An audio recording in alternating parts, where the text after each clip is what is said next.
So this chap decided to post a tweet that ended up going berserk and trended. At SK1T Guru. I think it's Skit Guru. Pencil. I'm losing it. At Skit Guru, but with a 1 instead of an I. LUU is the name.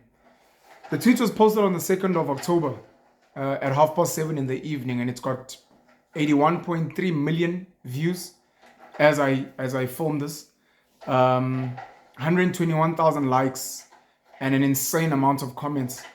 81 million views. The tweet goes, "That phase where you slowly start hating your girlfriend is crazy." Crying emoji, crying out loud emoji.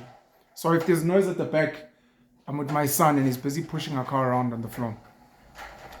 That phase where you slowly start hating your girlfriend is crazy. 81 million views. So I'm not making this tweet about, or I'm not making this video about that. I'm making this video about a follow-up tweet that was made by someone that I admire very much on social media. Shadiah Knight. I don't know if you can hear that, because I can hear it, so I don't know. Scoop. Also push out. This is Scoop. Just come say hello quickly to the people. Scoop wants to say hello.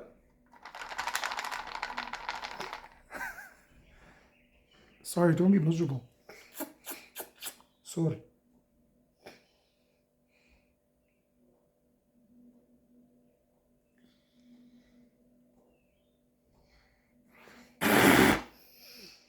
Okay, bit of a smile. Come jam here. Sorry. If it starts getting noisy, it means it's just left the place where I put him and is gone somewhere else. At Shadiah Knight on Twitter, response, and this is why I made this video. The headline is, "Most men hate," in inverted commas, their women. Most men, in inverted commas, hate their women. Women got enraged over a tweet that went something like this: "That phase where you start slowly hating your girlfriend is crazy." Without even understanding what leads a man to feel that over his woman. And what it really means isn't that the man literally hates his woman, rather that he hates what has become of his woman. By the way, the original tweet, a lot of guys commented at the bottom, talking about different things that make them hate their girlfriend. The way she breathes, when she hugs him, when she asks to hang out. I think it was mostly in jest, as a joke, and people wrote it because it's Twitter. But it seems a lot of women caught feelings and got upset. Some of the guys were probably actually speaking from experience and speaking from a real place. And this is what Shadiah Knight was responding to. And what it really means isn't that the man literally hates his woman, rather that he hates what has become of his woman. And many men are in such situations. They don't literally hate their woman, but what has become of their women. And it mainly stems from the mental abuse these women put their men through. Almost every man out there in a relationship with a woman is dealing with mental abuse. Yes, a lot of men are in what can be defined as pins and needles relationships. A pins and needles relationship is where you're constantly on alert, being conscious of what you do and say so that you don't upset her even when she's in the wrong. A lot of men would rather avoid getting their woman upset than confronting her with the truth. This is because she has consistently gotten angry or punished him in some form. For example, denies him sex or gives him the silent treatment because he will have spoken out against her behavior, questioned her, required submission from her, or simply stood up for himself. The result is the man surrenders. All he now does is simply trying to get by and not anger her. She has psychologically weakened him by constant arguing, temper tantrums, and isolation techniques. At this point, he hates what has become of his woman. But at the same time, because he's still in love with the idea of who she used to be, he remains in that relationship, hoping she realizes the error of her ways. To cope with the situation, he finds escapism in other things. Sometimes it's alcohol. Yes, that guy who refuses to go home at the bar. Sometimes he's trying to avoid an emotionally abusive woman back home. Some sink themselves in their work. that by the time they get home, they're too tired to argue. They go straight to sleep. Some will turn to side chicks. Yes, most women push their men into the arms of other women. There's a reason why a majority of suicides are by men. And the most disturbing part is it's mainly married men or those in serious relationships. The reason why men endure such emotional abuse from their women is because they've been programmed to rationalize a woman's insults, put downs, stubbornness, moods, and her bad attitude. Apparently, it's normal. You always hear this. If your woman isn't nagging, difficult, moody, or arguing with you, she doesn't really love you. This is called rationalization, a cope mechanism which controversial behaviors or feelings, or where controversial behaviors or feelings are justified and explained in a seemingly rational or logical manner to avoid the true explanation, and are made consciously tolerant or even admirable by plausible means. But my brothers, okay, I think get this. There's some errors here, but they're not big. But my brothers, get this. Keeping the peace not at the expense of your sanity. An emotionally abusive woman will sink a man straight into depression and lead him to an early grave. If you can't have healthy conversations, disagreements, or expressing your opinions without your woman flipping out and penalizing you in some way, you are in an abusive relationship. Walk away from that woman even if you love her. Love yourself more. Learn or perish. Shadiah_night. There's something I wanted to highlight here. This thing of rationalizing. The reason why men endure such emotional abuse from their women is because they've been programmed to rationalize a woman's insults, put down, stubbornness, moods, and her bad attitude. I mean, we've got things like PMS. She is PMSing, it's the time of the month. Faith, you know how women are, they're moody. Look, if she's not getting emotional, women will tell you this. If she's not getting emotional, maybe she's not really emotionally invested in you. A woman is meant to almost go crazy to show how much she loves you. That is not healthy, guys. That is not healthy. Imagine saying that to your child. The reason I give you the silent treatment, the reason I'm moody and give you a bad attitude, the reason I say these rash things is to show you how much I love you. Meanwhile, the child is miserable because mom said this, dad said this, etc.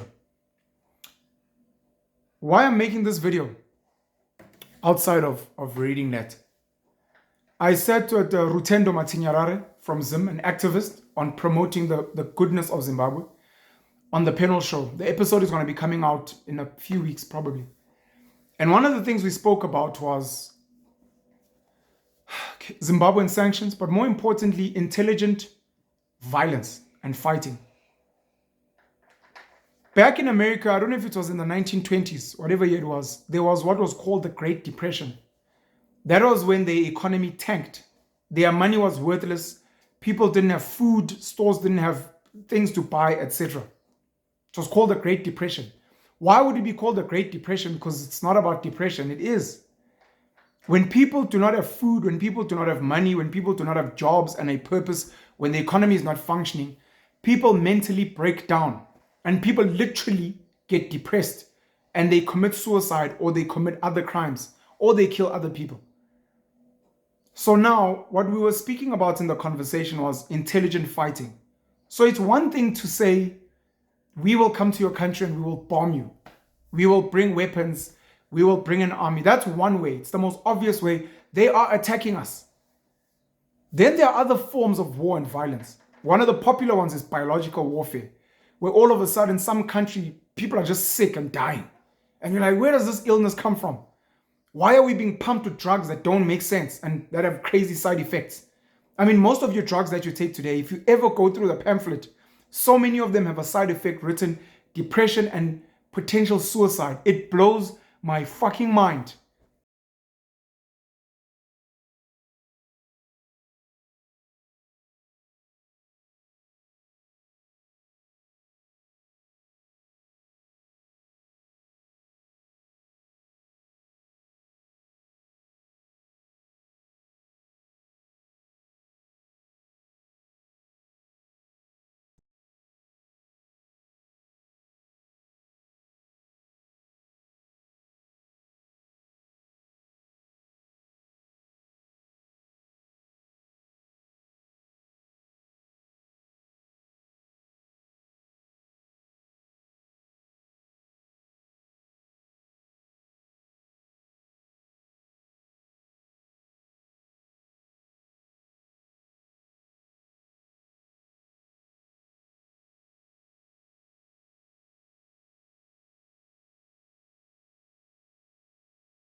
it comes to women. And when men retaliate, no one looks at the cause. Similarly, a country will come like France and impose a colonial tax on Burkina Faso or Mali or Gabon or Chad or Guinea. They're French colonies. They will come and enforce a colonial tax. We colonized you, but you must still send us money. Then they will come and milk the uranium so they can go and have nuclear energy, which is the main energy source in France. And they will constantly impoverish and exploit these countries. They are not bombing the countries. They have not enacted slavery. They are not so-called on a surface level doing anything wrong. But there's an economic war at the back which affects the psychological psyche. And when you've got things like military coups, where people like Ibrahim Traore are overthrowing a government that they feel is a puppet government, it's like, oh, these guys like war and violence. When someone comes and does that to you and you retaliate, I mean, one of the things people don't understand is why people protest the way they protest in townships in South Africa. Why are they burning the library? Why are they burning ties? They're so barbaric. Do you understand? Do you understand what led to that? These people have been begging and arguing and writing emails and it's quiet protest of the ANC and the PAC didn't set up military wings because it was cool. They had tried. Tupac Shakur in his documentary Tupac Resurrection speaks about what led to the Black Panther movement in America, which was a black militant organization. It was because black people had been tired of singing, "We are hungry, please let us in. We are hungry." You know, we do and we sing, "Oh, ba tu ta ta ba ta ba hey ta ta." We sing, it's nice, it's jovial, but we're trying to vent our frustrations. Hear us, see us. We take to the streets, we shut down the streets. I mean, the idea of shutting down highways that the taxis do, that is a form of peaceful protest. There is no violence there. But then people, oh, what's going to happen with the economy? Because they know there's a violence when the economy is affected. And then from there, if you're still not hearing us, we have no choice. Tupac's like, I'm picking the lock coming through the door, blasting. That's like, even when you come from a hip hop perspective, he speaks about how they went from boom bap, you know, ba ba da ba ba ba da ba. You'd sing, and then at some point you've got 50 Cent and thug rap. You know, get rich or die trying. Many men wish that upon me. Because you're like, bro, I've been suffocated for so long and no one's listening to me. So then people will burn the libraries. Yes, it's to their detriment, but it's like, for how long? Because you don't want to hear us. The only time the media comes here, the only time politicians come and speak to us is when we're burning shit. It's like your child. You try and speak to your child. Don't do that. Or your child tries to speak to you. Mommy, I don't like this. Mom, don't feed me this. You know, then they start throwing little mini tantrums. Then they do things like maybe the food you're eating, they vomit it out. Or they bang a window. Because they're trying to be like, fucking hear me. Hear me. So when people are using these subliminal ways of violence, some people retaliate with a surface level of violence. The quiet violence of women lies in the words that they use, in their silent treatment. For many people, men and women, when you think of some of the most painful parts of your childhood, they lie with your mother saying very hurtful things. You will never amount to anything. You are fat. Your boobs are getting big. Boys are going to start looking at you. You're going to fall pregnant as a teenager. Who will help you? You're going to fail. You're ugly. You're dumb like your father. Those things psychologically hit at you. They hurt. You carry them forever. Sometimes even more than the time then she gave you a hiding. She hits you, you're in pain, it passes. But those words she said, you are like your father, you will never amount to anything. That stuff will ring in your ears until the day you die. You are getting fat. Which man will marry a woman like you? How that knocks your self-esteem. Now, a lot of men are not trained in the warfare of words and psychological manipulation. And normally when a woman taunts, provokes, says these things, it's because of your small dick. You know, my ex used to fuck better than you. Yeah, that's why I fucked your friend. You'll never amount to anything. Look at your car. Like the guy will take it, take it, take it, and one day he snaps. And he doesn't snap like a woman and talk back, y'all, that's why your mom's a bitch. And that's why your dad was absent because he probably left your mom. That is more of a feminine trait is what we call it. It's bitch behavior. The man will retaliate with physical violence. Domestic violence. I hate the term gender-based violence. Domestic violence. And people are like, men are attacking us. Men are... No one is speaking about the cause because most people that are pushing the propaganda don't care about the cause. 50% of women killed in South Africa. 50% of women killed in South Africa are killed by their intimate partner. Why is that? Why would 50% of the women that are being killed be killed by men that they know and love? You've got crazy stats in South Africa where when 20,000 people are killed in a year, 16,000 of them will be men. 4,000 will be women. 16,000 men, 4,000 women. And of those women, the half, 2,000 are being killed by their intimate partners. Which means if you take away the intimate partners, only 2,000 women versus 16,000 men were killed. But we get told there's a femicide. Women are under attack. Men are killing us. Why are your intimate partners killing you? What do you mean? Oh, you're an apologist. You're part of those trash men, toxic masculinity. It's the misogyny and the patriarchy. If we're serious about solving the issues, we need to get to the source. Did you say something to him? Did you do something to him? And if you did or say something, for how long has it been? He found out I've been cheating on him for 3 years. Sleeping with the guy that I said was just a friend. He found out I was pregnant. I was impregnated by my gay friend that I always go shopping with. We were fighting over maintenance and the like, and the court forced us to do a paternity test. And we found out that the child is not his. Yeah, the thing is, he pisses me off. So, I normally say these things, but I mean, it's just words. I always tell him he's useless and that's why he's not rich. And I wish I'd married my ex because at least he's... But I mean, it's just words. How long have you been doing it for? Every time I'm pissed. How regular is that? Oh, to be honest, maybe once every 3 months. That stuff builds and accumulates.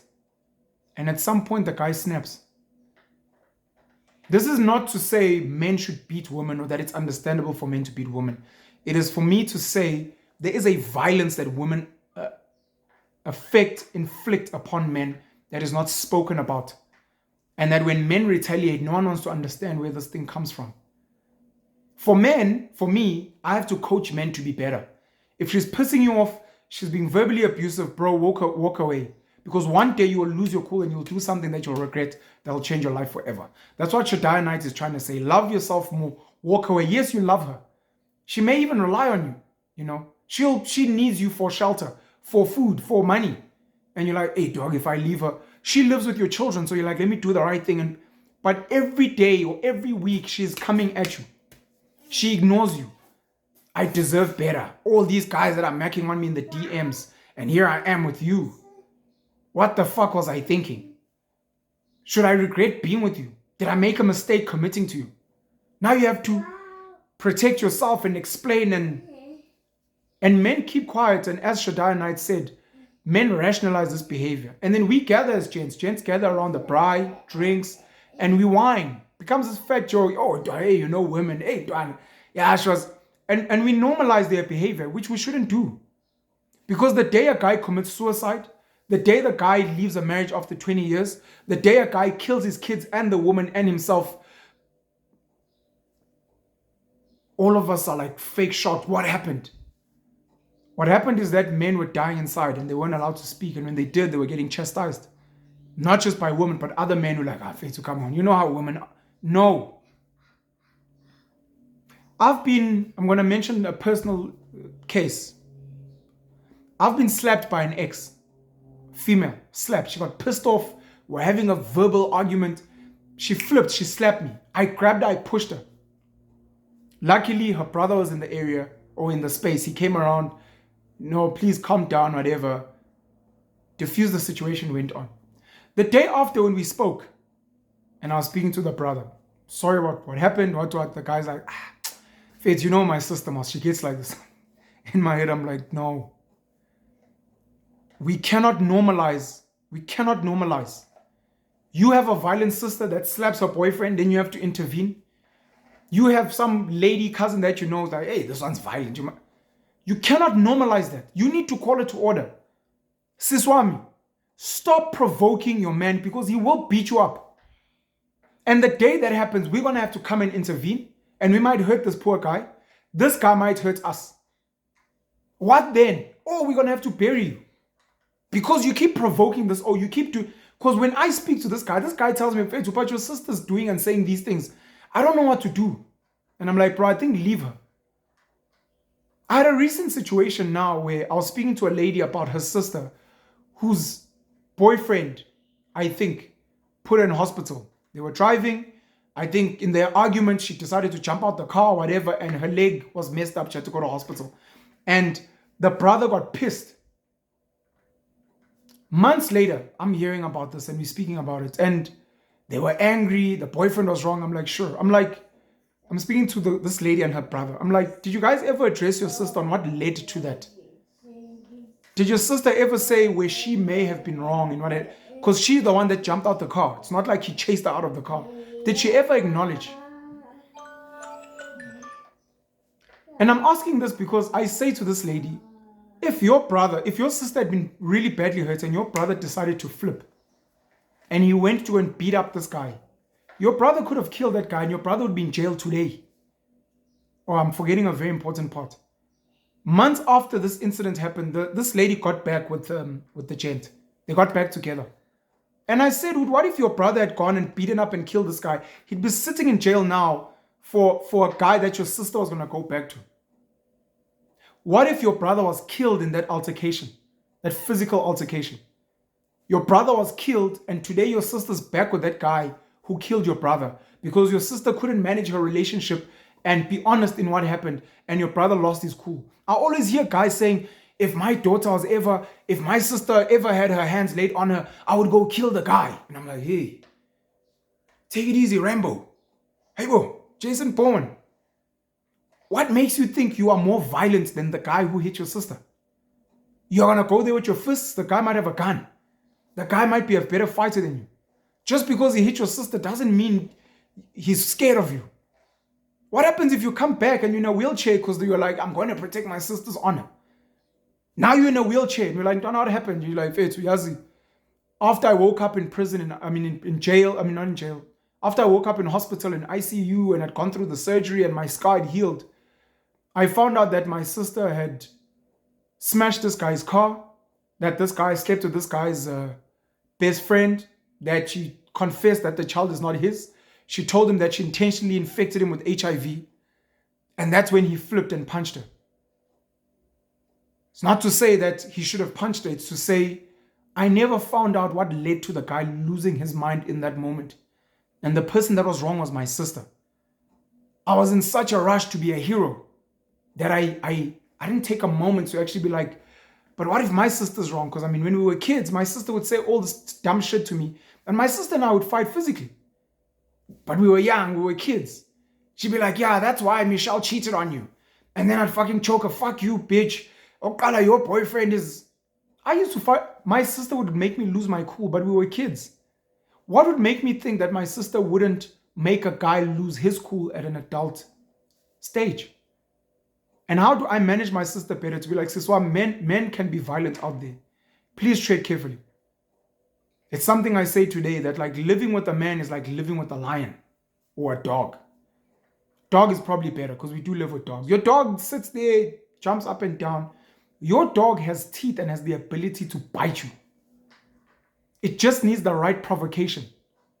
You kick that dog enough, you step on that dog's tail, it'll turn around and bite you. And maybe then run away. But you're bit. Now, must you put that dog down? Must you be like, oh, this is a violent dog? A dog you've had for 3 years? You've been dating this guy for 5 years. Most of them have been happy times. There was one night where he lost his cool and he slapped you and he punched you. Is that a violent man? He was violent in that moment. Is he a violent man? You tell us. We don't want to, you tell us if he's a violent man. And then you tell us what led to that moment. It could have been the guy. He's wrong. He's broke, he's unemployed. Someone pissed him off, he came to take it out, sure. But it could have been you. The quiet violence of women. We need to be very, very careful. And in grooming boys to be better, to not raise their hands on women, to take the high road and be the bigger person, we have to warn women. Stop provoking men. If you find yourself being emotional, if you find yourself wanting to say something about his dick because you want to hurt him, don't do it. Because he might retaliate in a way that you might regret for the rest of your life. He's in jail now.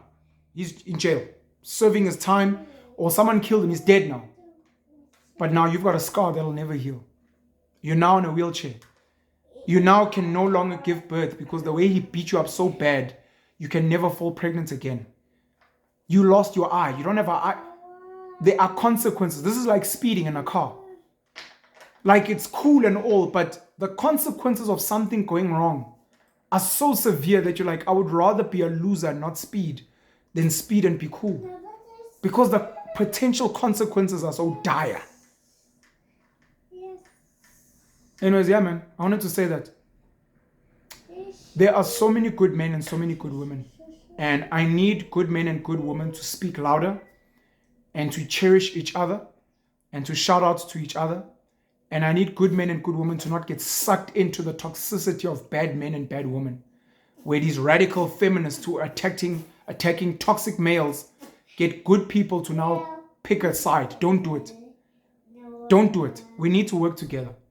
I need to go and warn bad men, and then I need to go and warn bad women. And then I need to go and protect good women. And be like, look, those women are bad, but these women are great. Those men are bad, but these women don't bunch us all in. It cannot be that just because I have a penis, I'm automatically a bad person. Just because you have a vagina, automatically you're toxic and you're lying about paternity and you're a hoe and you want to be with men for money. It cannot be. And we get sucked into this propaganda, which is propagated on social media, propagated by people that enjoy seeing us divided. Who needs apartheid when the system has got a man and a woman living in separate houses, a man and a woman attacking each other, a woman's conference, a men's conference, where who needs apartheid? We're already doing it on our own. We don't need an invitation. We need to do better. We need to do better. To my good women, I love you guys very much. Please call your sisters, your friends out. Tell them, friend, you're wrong. You're cheating on this man. Yes, you're living your life. Yes, Stella, you're getting your groove back, but you're going to hurt this man. And it's going to make you a bad person. If your boyfriend cheated on you, he is a cheater. He is a cheater. He's a bad person, or he's done a bad thing. If you cheat on him to retaliate, you are now a cheater. Yeah, but it doesn't matter. If you kill someone and then you retaliate and kill, you are now a killer. You are now a cheater. But not only are you now a cheater, you're also a vengeful person. He could have cheated because he lacked discipline. You're cheating to cheat and also to try and cause harm on someone, which makes you double bad. So don't do that. Pick the high road. Be like, he cheated on me. Okay, either we must go and fix this and sort it out because I think he's a good person, or I think I can do better than this guy. Let me walk away. I will not let him drag me into the mud to become toxic, where when he cheats on me, I want to cheat back. If I find out you're speaking to Stella, I'm going to speak to Roger. We create this toxic world. Let's call each other out and do better. To Skid Guru, thank you so much for the tweet. I hope it's more educational than anything. I know it's not. I know it's toxic and it's causing a lot of harm. I hope the people that will go and read it will go and read it with some of these thoughts in mind. And then to Shaddai Knight, thank you so much for the constant words. Shaddai Knight normally tweets to protect men, good men, not to defend bad men, to protect good men. And we appreciate people like him. And we appreciate women who also go out to defend good women. Not all of us are chasing men with money and big dicks. Some of us are actually trying to build with you guys. And there are so many examples of good women out there who are trying to build with their men. Peniel the Black Pen. Let me call this bloke to come and say goodbye. Come, boy. Oh.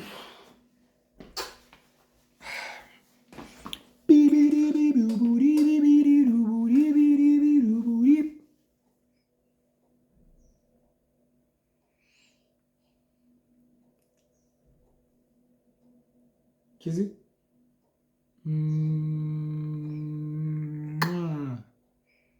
Kizzy.